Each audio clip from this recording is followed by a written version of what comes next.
the elevator. Always go to the stairs. Okay? Got woken up in the middle of the night. Because if there's a fire, they shut Fire the alarm. elevator down and you'll be stuck in it. Okay?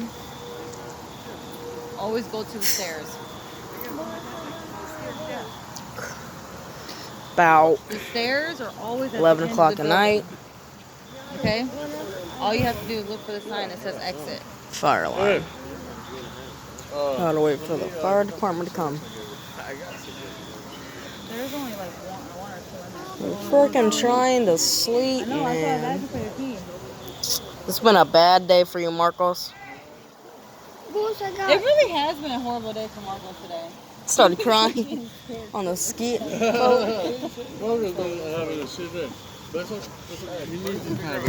baby. We're always gonna keep you safe, baby, okay? You know that, right, Mondo? What? Anytime there's a fire alarm, you always go to the stairs. Don't ever go towards the elevators. I know. Okay. I ain't going no freaking elevator. It's a death wish. Yeah, you can get locked in. And then suffocate from the smoke. If there's smoke. No, I apologize. I'm sorry. It's not being rude. Focus. There we go. And I can't think straight right now.